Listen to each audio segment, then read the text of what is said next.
football season, Bubba. It is. What's going on? Dude, I love this, man. Finally, it's football season. I feel like I've been talking baseball for too many months. Hey, for a former football player. Don't start denigrating my baseball. I'm not denigrating baseball at all, but baseball is fantastic. Yes. I've grown to love it. But Especially when you sweep doubleheaders. That's right. I never played baseball. I played football for most of my professional life. Actually, not anymore. Most of my professional life. You played another sport? You just said you played football for most of your professional life. Most of my professional life, I thought I had played football, but actually, most of my professional life, I have been a broadcaster, which is now 16 years on this side of the mic doing other things. But football was where my blood was. I don't know. It was spilled.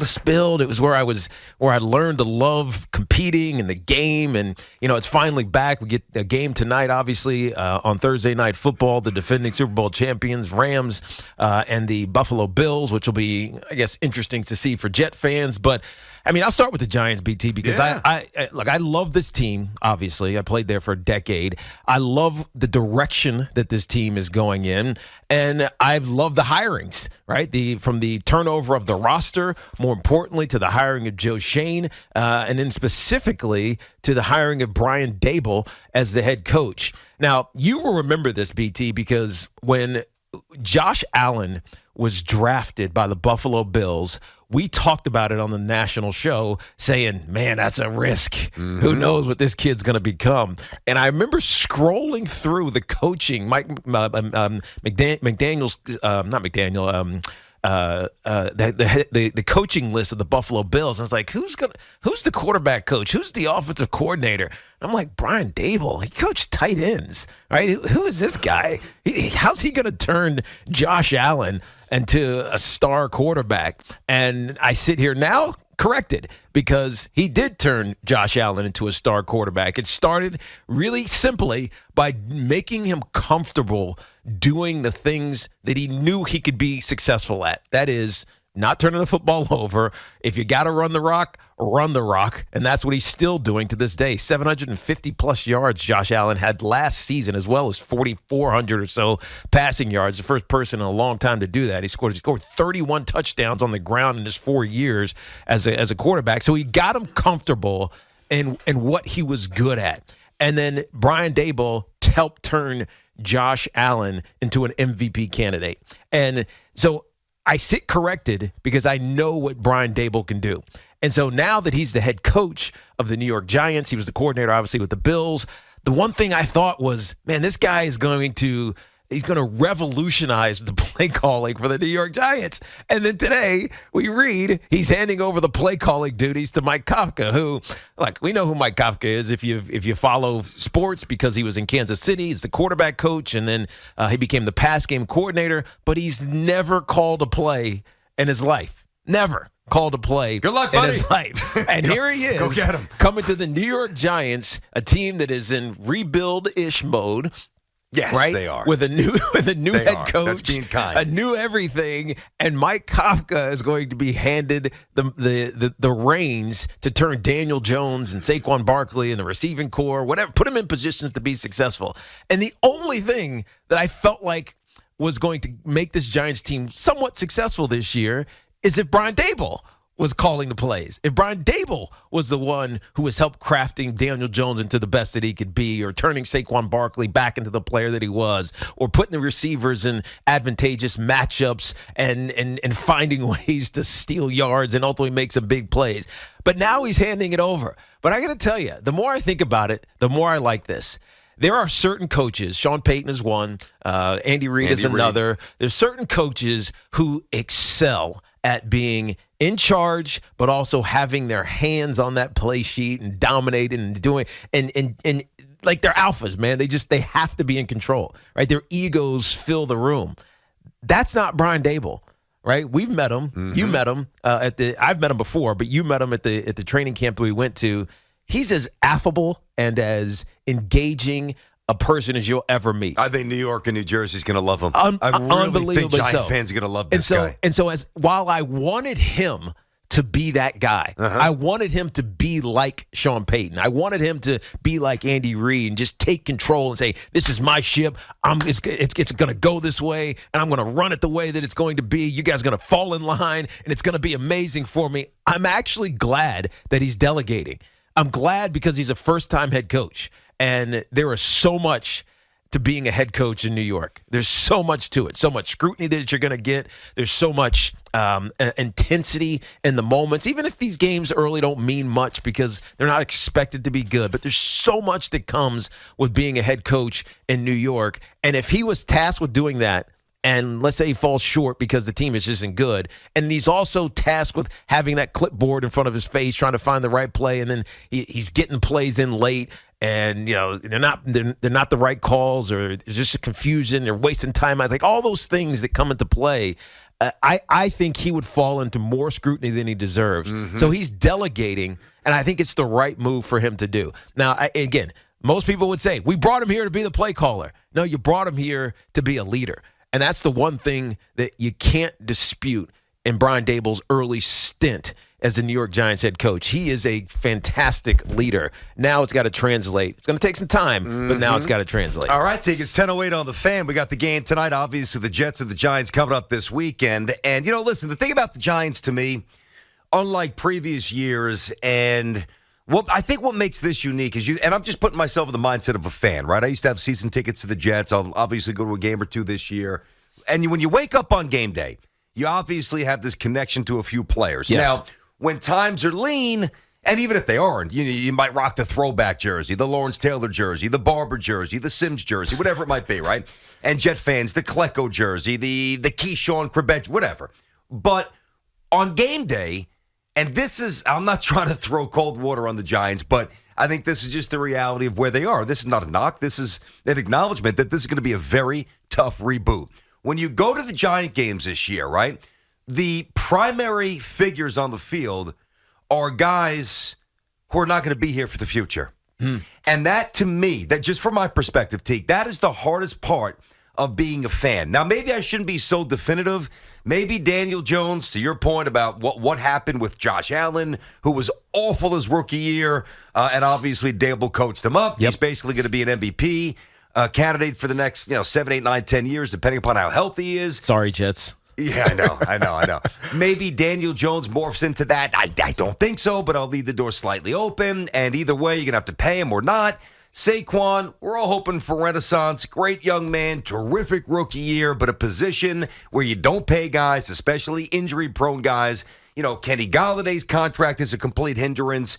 Really, the only guys that are going to, well, outside of the young men that they just drafted, but Andrew Thomas. But you're not wearing an Andrew Thomas jersey to the game. Like, you're not going to wear a Daboll jersey, and you're not going to wear a Joe Shane jersey. But those are the two primary figures this season. What's interesting about the Giants' plight this year, unlike maybe his previous seasons for the Jets, but the Patriots, there's nobody in the NFC East that makes this completely hopeless. That's right. That's what's like. Even the Cowboys, who are supposed to be this best team, they always find a way to mess it up. Even if they get to the second season, the playoffs, they early exits. This is what it is. And maybe quietly, Mike McCarthy's on the hot seat, especially with Sean Payton. No, it's not quiet. He absolutely is. Especially with Sean Payton sitting in the wings right now, doing whatever he is doing right now. I think he's doing some TV or things of that nature. But, it brings me back to Coach Daboll and why I have rethought my idea about him calling plays, because you have to empower, right? And you have to empower those guys that are going to still be here. You have to empower the coaches. This gives him freedom to go to the offensive meetings and the defensive meetings and the special teams meetings and lead and be around and have his presence around everyone, as opposed to just being dialed in to one component. So whatever he's trying to bring, and we kind of have an idea of what he wants this Giants team to look like, but whatever he's going to bring to this Giants team, he can't just focus it in on one segment of the team. It's got to be on the entirety of the team. It's got to be on the entirety of the organization. When you think about head coaches who find success and then they lift not only the team but then they lift the organization, that's what the Giants need. That's what they've needed for a minute, right? They've needed a lift, and it needed to come from somewhere. It wasn't coming from Dave Gettleman. It wasn't coming from Pat Shurmur or Joe Judge. Or McAdoo's monstrosity of the or any of suit. those. Like Tom Coughlin did it, right? But it hasn't. It's been a long time, and I think Brian Daboll is that coach that can lift not just the team but the whole organization. And if he was over focused on calling plays, he wouldn't be able to do that. Yeah, I understand that. So it seems wonky because of how he was brought here. Right, he was brought here because he was a great play caller. He fixed the career, not fixed, but you know what I mean. He groomed the career of Josh Allen, who is going to be a perennial MVP candidate, and the Buffalo Bills are going to be good for a long time because of their quarterback. We want Daboll to do that here. It's a different situation. It's a different scenario, and it seems odd to say that I'm okay with him not calling plays, but I am. And I think Mike Kafka is given a great opportunity, and all you can do is let a young guy who has never called plays before, you gotta go do it, man. You gotta empower him. You gotta empower him. Go do it. And if he fails at it, you know what? Yeah. He fails at it. That's true. But you gotta empower him. Listen, the Giant, it's funny because we always, the Jets are easy to mock, all right? But because of the Giants' history with the 4 Super Bowls, it's different. They get that built-in respect, that inherent respect, and I understand that they've earned that. But man, oh man, what a putrid ride it has been. I mean, this is worth repeating. I mean, it's not just 1 year or 2 years or 4 years. It has been a decade of disgusting football. 7 wins, 6 wins, 6 wins, 3 wins, 5 wins, 4 wins, 6 wins, 4 wins. I mean, this required a complete overhaul. And I think on the lowest level, if I'm a Giants fan sitting there on Sunday getting ready to watch Tennessee, which, by the way, I don't think Tennessee's going to be that great this year. They're in a weak division. That's right. But, I don't think they've got a ton there. 5.5-point dogs. Who knows? Maybe you hang around. Who knows? Maybe you steal one. Saquon goes nuts, whatever. But I think the bare minimum, the starting point for a team like the Giants who have been bad, who have been leaderless, an abject failure for the better part of 11, 12 years, roughly, you hope they play with purpose. You hope they play with integrity. You hope they play with intelligence. And you hope they play with passion. And if you can see that, if you can detect that more Sundays than not, then you have your foundation for success. That's exactly right. Again, we talked about this briefly yesterday, BT. A lot of Giants fans, when I see them, they reach out.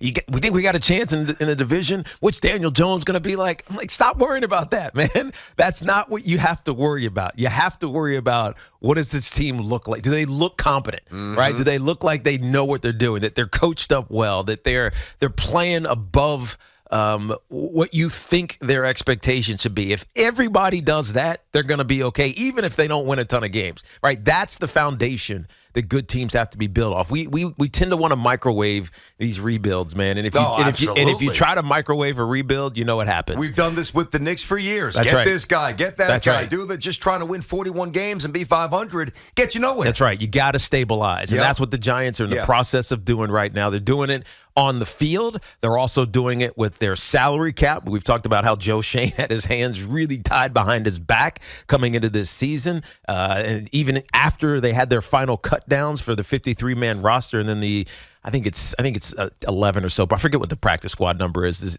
these days. Maybe it's 9. But even after that, they had to cut money. So Darius Slayton had to take a pay cut. Like, all these things that are they're just hard to manage, and it doesn't give you the freedom to go build a winner.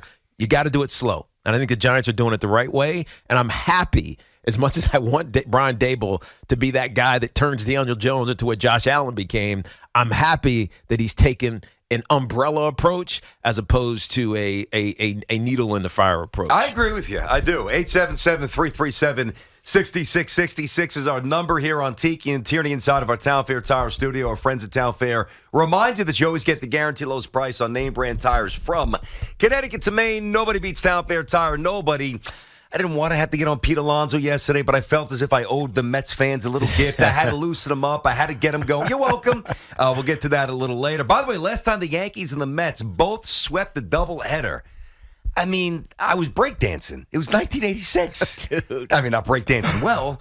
October 4th, 1986. Yankees won 2 in Fenway. Mets beat the Pirates twice in Shea. So you're talking Mattingly and Ricky and Keith and Daryl. That's how long it's been. So a very good, a very necessary day on the diamond for both teams. We'll get to that later in the show. But football is back. You heard Tiki. You heard Tiki on his Giants. You heard Tiki on your Giants. What's the Maybe you want more. Maybe you're not. Maybe that's not good enough for you. Let's get it going. Frank's up in White Plains on the Fan. Frank, how you doing today, buddy? Oh, thank you very much for taking my call. Pleasure, man. Take it from your mouth to God here.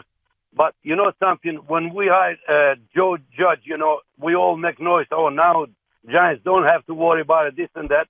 And I hope he's going to work this time with the coach and everything else. Yep. I'm a diehard fan. I'm your diehard fan all my life. Thank you, man. And one thing is, I don't have any trust in this kid anymore. Daniel Jones, you mean? No. Yeah. No, take it. Yeah, but you know what? You know what, Frank? You don't have to necessarily have trust and faith in Daniel Jones. If Daniel Jones figures it out, great for Daniel Jones. If he doesn't, there'll be someone else in here next year. And by the way, this is why Joe Shane gave Tyrod Taylor, however you want to say it, Tyrod Taylor, a 2-year, $16 million deal to be a competent backup. But more importantly, if Daniel Jones isn't the guy, or he gets hurt, because he's had some injury issues over the first couple of years of his career, you have someone there who is a proven veteran who's going to win some games for you. He's already loved in the locker room. Mm-hmm. We saw that when we were over there, and I got a chance to chat with him for a brief minute before we got on air. They're okay if Daniel Jones isn't that guy. So don't worry about Daniel Jones. I hear that every time. But you know why? Because it's a quarterback league. It's the and nature we're both of the searching for league. hours. It's the nature of the league. Yeah. You got to have a great quarterback. Not great, but you got to have a really good quarterback to be a competent team. You got to have a great one to get deep into the postseason. The Giants fans want to be that again. They've been searching for the next Eli forever. And if it's not Daniel Jones, then it's not Daniel Jones. Don't worry about it. If he's good, fantastic. If he's not, it's also okay. Well, here's the thing, too, because, we'll always look at the backup quarterback. And you're right about Tyrod Taylor. I liked him. I've always liked him. Not as a starter piece of any exactly. franchise, for sure. But his role right now, perfect, right? He's adaptable. He's going to accept the backup. If he's going to start at some point, he's going to go out there. He's going to be a solid football player. But I think what gets lost, right, when we talk about quarterback play and the specific to the backup, it's always about stealing a couple of wins and having a competent quarterback. To me, at least for the Giants this year and the Jets in previous years where they didn't have a good backup, it's one thing to try to steal a couple of games with a backup, but if you don't even have a competent backup, you can't even get answers on the rest of the guys on the roster. That's right. At least That's a good Tyrod, point. You know what I'm saying? That's a good point. At least Tyrod Taylor brings a level of competency where you'll get a read on the wide receivers room. You'll get a sense of what the hell's going on. That's good. So that's big. That's a good point. Thank you, Tiki. I appreciate that, buddy. Good football point for you? Good point. Salient point? Or? Good for a baseball player. 877-337-6666. Hoff is in the house. Dove is in the house feeling good. We're all good. Mets and Yanks, 4 total wins yesterday. Gotta love it. All right, Giant fans. We're teeing you up first out of the chute. Expectations midway through the season. Who's your quarterback? And in your gut, did they finally get it right with the GM head coach combo, something they've whiffed on for a while? Tiki and Tierney right here on The Fan.